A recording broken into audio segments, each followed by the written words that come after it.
Good afternoon and welcome to this week's AI Would Agree. Slightly somber week this week. It's been a little bit surreal to some extent after the Queen's passing last week. So first thing I'd like to do before we get started with the show is just kind of put out there that share our condolences from the business. I think it's been a very sad week and a week for reflection for many people across the globe, which is really surprised me in terms of the impact that the events have had. Um, so yeah, Dave, a week of reflection, I guess, for many people and many businesses. Some good decisions being made and some decisions that have been questioned. I think from my side of things, it's fairly easy to question things when you're an onlooker looking in, not understanding how some of those decisions have been made. And I've seen a lot of people be damned because they did and damned because they didn't. Been an interesting outcomes from a lot of things. Anyway, on to the actual show itself. Pleased to introduce to you my guest for this week, which is Iain Banks from Ventrica. Welcome to the show, Ian. Thanks, Paul. Appreciate you having me. Just for clarity, we're not related that we know of. Yeah, it's interesting that we're not, but my brother's name is Paul as well. So, Well, there we go. There's a lot. Google it. Go and have a look on Facebook at Paul Banks. I once let's just say I had one too many runs and decided to introduce to my Facebook connections list all the Paul Bankses on Facebook. It was some very interesting conversations where we're across the globe. I normally get you're the author or something like that. That's normally the question I get. Are you related to the author? Or was it no, no? Well, I had money when he was with us, but yeah, no relation. I think. Paul, I'm sure if we've done some research, we might find some small relation. Yeah, I do actually have Scottish heritage, so Well, there you go. let's do some research down the line. Great to have you on the show, Ian. I think we've been chatting for some time now. I've really Yeah. enjoyed our conversations. And for those who are kind of watching the show at home, as I start out with pretty much every guest that comes on the show, I know it'll have been by accident, but how did you get involved in contact centers, Ian? I'd love to say it wasn't by accident, but it was by accident. If you take, I've been in the contact center industry 25 years now. Um, and I actually started as an advisor on the phones working for, at the time, it was TSB Phone Bank. And I got the job by, in Jailey was my chance. I had the, when I was young, like all young guys out there who wanted to aspire to be a professional footballer, I had those aspirations as well. And actually, without wanting to blow my own trumpet, I wasn't a bad footballer at the time. And there were opportunities for me to do that. Long story short, I had a bit of a serious injury and serious accident, which stopped me progressing. I was never the university type. My whole family are, they're all teachers, but it just wasn't for me. But my dad at the time, I worked for TSP and he was able to get me a job for 2 months. It was a 2 month summer job just to get me some money in my back pocket. Reevaluate. He talked about in your introduction about reflection, but give me time to reflect on what I wanted to do and then make a decision. And that was 25 years ago. And I quickly realized that I could make a career out of it. And that was at the time just at that hockey stick where contact centers were really just starting out about the traditional voice activity. But yeah, I did land in it by chance. There is no getting away from it. However, um, it certainly has given me the career that I hope, and I've been talking about this a lot recently. And as this industry evolves, it has allowed me, my family to have the career that currently sitting here as CEO of Ventrica. 25 years ago, as I was an advisor on the phone, would have I realized this? No. Yeah, yeah, it's interesting, isn't it? I think the more I talk about it, I don't know whether it's just because the recency effect kind of playing in, but the more I talk to people about it, John Devlin was the first person that kind of highlighted it on when he was on the show a few weeks back about how we never portray the contact center world as a job that young people should aspire to get into. And it's not just contact centers. There's lots of other jobs, and I've spoken about. I wasn't particularly engaging on the contact center world myself before, but I come from a retail background. Retail tends to get tarred with the same brush quite a lot. I'll go and be a shelf stacker.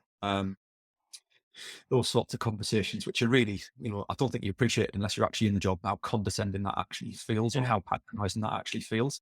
Um, and I know contact centers get kind of tarred with the same brush, but I'm pleased to say, like, I've seen so many conversations on LinkedIn and otherwise recently where contact centers are. I do feel as though there's a movement within the industry. I'm not sure it's spread beyond that yet, but there's a recognition there that there's some work to be done on that front. 100%. And John and I know each other well. We've spoken about this. Another good Scotsman as well, Paul. And I think I'm your third Scots CEO, I think it was you said. And then so, That's right. uh, save the best till last. Sorry, John. Um, but yeah, it's definitely, there is a movement happening and it's fantastic to see. It really is because I've got three young daughters and my eldest daughter will be 17 in December and she's at that age at the moment going, well, I don't know what to do. They'll go to university, they're not go to university. And she said, Dad, I really like doing what you do. And I talked to her and I said, well, if that's something you're passionate about, there's ways in which you can get into the contact center industry. And it's now when I joined, it was about salary and job title, job description. But if you look at now the evolution of this industry that we work in, it's more. It brings more to it, and it brings more evolution. It's got significantly more mature. I mean, you look at your organization, TMAC. I mean, the level of insight and analytics and the offerings that you now bring. So that's another extension of the contact center industry. Again, so I said this in a previous discussion. When you look at that data scientist, I mean, 25 years ago, would anyone have thought that data scientists would play a part in the contact center industry? Absolutely not. And you look at technology and data security, crypto. I mean, these are all avenues that when I was growing up in this industry, you didn't have. It was very vertical. It was you were an agent, senior advisor, team leader, ops, and there's nothing wrong with that. By the way, that's what got me to where I am. But what this industry is now bringing to the table is far broader, and it's fantastic to see the investment in that organizations are making in youth unemployment as well, because that's something that's extremely important. I follow and I've engaged with a gentleman, Jack Parsons, on LinkedIn, who talks about investing in the youth today. And certainly from my point of view within Ventrica, that's something that we are absolutely trying to do. And I do hope that this movement continues within our industry because it's great to see. Yeah, absolutely. I think we're starting to see, and maybe I don't know, maybe it's been accelerated by COVID and the whole talk of the people's rearranging their ideals to be in jobs that they want to be in or that's more convenient for them, and the old remote workforce. People don't have to just tour the call centers that are near them. They can now apply for call centers that are at the other end of the country that are maybe more suited to their skill set. Because people have this misconception that all contact centers are created equal, and that you Yeah. go work in one and it's the same as another, and they're vastly different, even just in terms of management styles, let alone service and industry that they're actually within. I mean, another CEO that I had on the show, actually, who was aspiring to be a footballer, who had an injury that meant he couldn't continue to be a footballer, and is now a CEO of a BPO. There's something in that as well. There is something in that as well. Yeah. Was Martin Anderson, who's massively passionate about these sorts of things, and it's interesting to see the choice that people have now, and the focus on agent welfare and well-being It, driving that next level. for me, culture. I mean, again, when you look at the industry we work on, it's based, I always say, I try and demystify. I'm a simple guy, all right? But I try and demystify and what this industry is built on. And for me, it's three pillars. It's people, process, and technology. And COVID has changed the balance, whatnot. But what it has done is empower employees.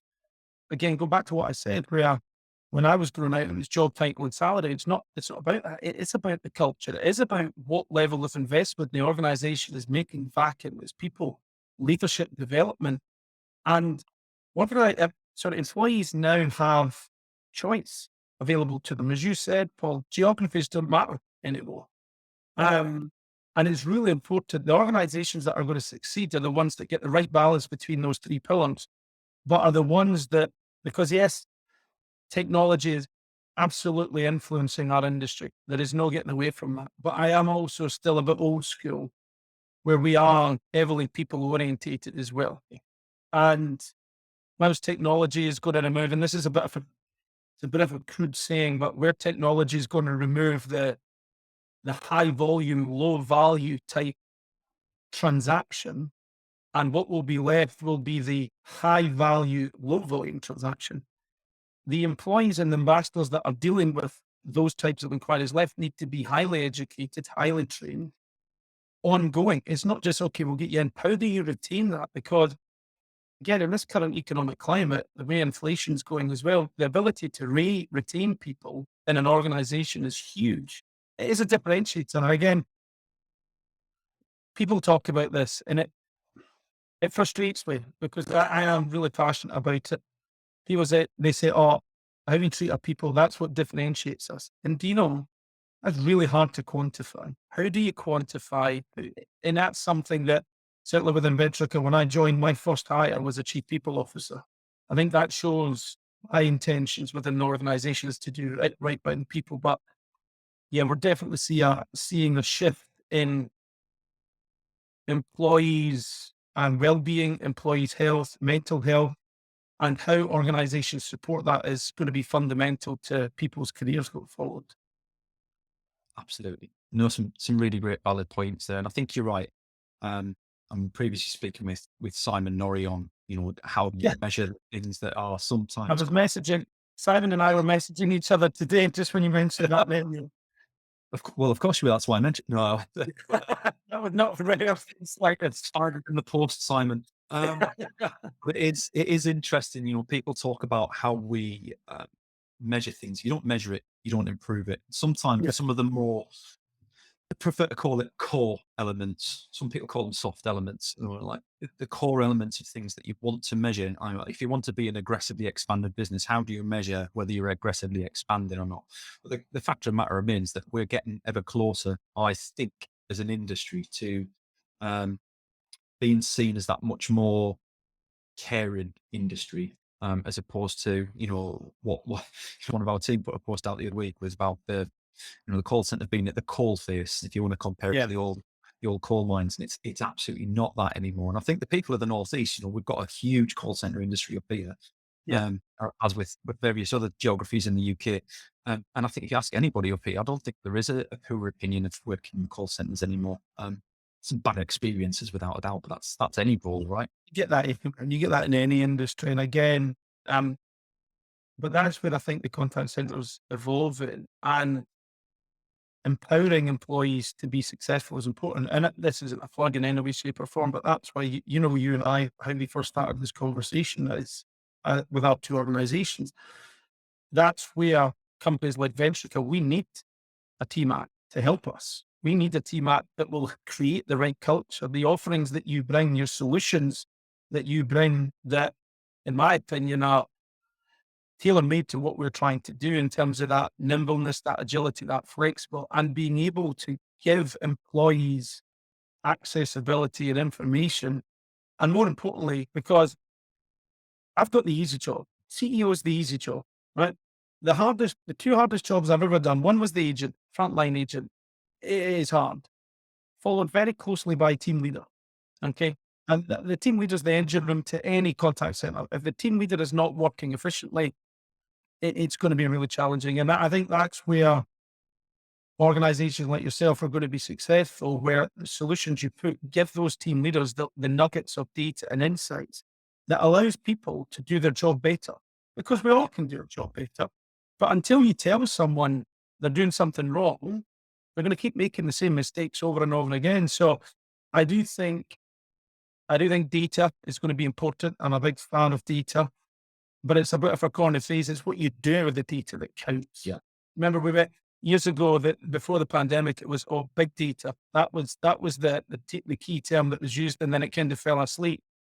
But now it's fundamentally important. Employees want to know. Employees want to know, how am I performing? So yeah, I do think that shift is going to just get more and more credible as time goes on. Yeah, I really appreciate those kind words, Ian. And I think from a TMAC perspective, it's because we come at it from a contact center point of view, not from a tech point of view. We've never wanted to design technology that's a byproduct of what we've done. People look at us and see an AI company or a speech analytics or a conversation analytics company. That's great, but that's not what we are. We're a contact center company who specialize in helping other contact centers with technology. And the technology just enables us to do what we want to do, but we've all been designed from, being sat in leadership positions in contact centers and being frustrated with the tools or the data or the lack of data that we had at that point in time and wondering, surely there's got to be a better way of doing this. And I think that's the differentiator for a lot of outsourcers and BPOs as well, right? Is it's as opposed to just being there to provide a service, it's about understanding intrinsically from the client side what you would have appreciated had you been on the other side of the desk and doing your level best to make that happen. And I think that's why I find myself quite fortunate in the role I'm doing, because I've got the scars on my back from growing up in this industry and knowing what works well and what doesn't work well. But you did touch on something there. And you notice when I was talking about TMAC and the partnership, I didn't talk about technology. I talked about solution. Because technology is not the silver bullet. And I mean, during my short time in Genesys, what I did see and what I did live and breathe was the easy part is investing in technology. The hard part is embedding the technology and making that solution part of your DNA. And that's where so many organizations fail. They buy into the shiny thing on the mantelpiece and go, oh, hey, this is the next best thing that's happening. But how do you actually make that solution core to your business and that your employees live and breathe it? You've got to win the hearts and minds. And it can't just be a case of buying technology, throwing it against the wall and hoping something sticks. And that's why I think as we evolve, and especially in the BPO, because again, what people fail to understand is we've got 30, 40 clients in our business. And every client comes with a very, very different need, demand, whether it's 10 FTE or 10,000 FTE, they all have the same challenges. And our job is to make sure that we put forward value creation that will deliver superior customer experience. But what's now becoming so important, and there was always the hashtag CX and customer experience, and that's so important. But it's the employee experience now is just as equally important. And I think it was Richard Branson that said, well, the most important people are my employees. If I have a happy employee, I will have a happy client. And again, for me, simplifying, that's what I try and do. I don't get it right all the time, but I'd rather fail trying than fail sitting about doing nothing. Yeah, I've kind of talked on the show before about my views on kind of reversing the pyramid, I guess, Yeah. and flipping the hierarchy upside down. And yeah, No, that's a conversation. My CFO, Joe Passingham, who talks, her old mentor, Ferd Quintana, who was the CEO of Sitel, he had that triangle and he would always flip it. Every single time he would flip it. Oh, you're spot on that one. but that's got to be something more than a talk and gesture and something more that people kind of talk about in C-suite meetings and things like that. You've got to go to your point. You've got to lead from the front and do that every day of the week. You've got to do that. And it's like having, I've talked previously with Craig Fern about agent well-being and welfare. And he was like, one of his main points was, so you give the staff free ice creams on a Friday. That's great for an agent welfare point of view. But what happens on the Thursday and the Wednesday and the Tuesday and the Monday? Like, there's got to be an overarching strategy behind all of that. And don't get me wrong, don't stop giving your staff the free ice cream. Yeah, don't want to do that. No. But it's a part of an overarching strategy of looking after the welfare and well-being of your staff. Yeah, and to actually what brings more complexity is pre-pandemic, the agent welfare was very much about operating on a brick and mortar environment, but we've now got hybrid solutioning. So trying to create an agent welfare for an employee or an ambassador that sits in the office and the agent welfare or employee welfare for an employee sitting at the home, it's very difficult. And a lot of people, and again, I'm putting on this, a lot of people say they've cracked that. I would challenge anyone, and I include myself in this, I would challenge anyone that says they've cracked that yet, because it evolves. It's such a fluid discussion. I mean, when I joined Ventrica, 6 months ago. Some people will say, God, it feels a lot longer. Okay. Um, but we done an employee survey and we got good results, which was excellent to see. But actually, for me, what was important wasn't the results, it was the data behind the results. Yeah. And I guarantee you, if I was to do the survey again today and what an employee looks for in terms of the benefits, okay, I could rip up our benefits package right now and have to start again because the world is evolving so rapidly and employees' mindset is changing. And that's the challenge we've got. And again, that's what I'm saying. How do you retain good employees? It's not just about giving them the best salary in the world. It's no longer about that. It's what else can you bring to the organization, the working life balance, support their mental health, doing more community work, providing a better benefits package that is aligned to what employees want. And that's not easy. And it doesn't happen overnight either. It's a difficult process. Interesting. We touched on a couple of things there in terms of acknowledging kind of honestly things that have gone wrong and things that perhaps haven't done right. What are, I mean, I guess the top three things that if you were able to kind of go back in time and pass yourself some information, what's the main three things that you wish you'd been able to pass or have been taught by somebody so you didn't have to go through the pain of making those mistakes? Yeah, that's a question. I'd love to sit here and say I've not made any mistakes, but that would be nonsense. But these will actually, I'll tell you the mistakes I've made with the person and the leader that I am today. So again, I use that phrase. I would rather fail trying than fail sitting on my backside. And I have failed. I've made some real errors that one of my old leaders, and it was a mistake. And he said to me, that's the most expensive training lesson you'll ever get in your life. If I was to give you three examples, three pieces of advice, one was, never compromise. Now you can interpret that in a number of ways, but the way I interpret it is don't accept second best. Okay. Don't sit there and go, oh, I'll just do that. Don't plod along. Always strive to do better. So I wish I had learned that earlier on because there were some points where some T-junctions in my life where I chose the easy option and it was the wrong option. The second piece of advice is surround yourself with people that are better than you.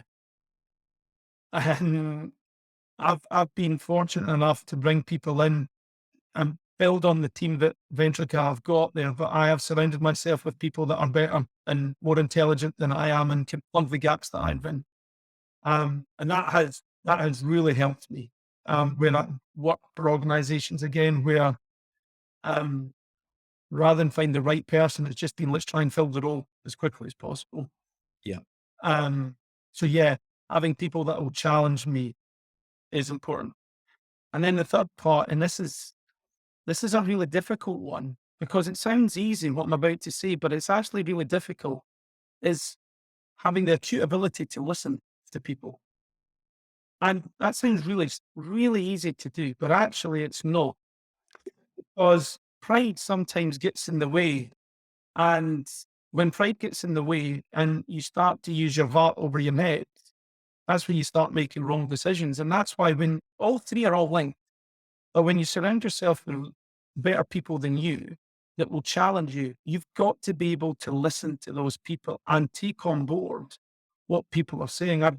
I've been blessed with some phenomenal leaders who just I aspire to. Okay. But on the flip side, I've also been blessed with some horrendous leaders. And I've looked at those leaders and go, my God, I am going to learn from the mistakes you've made.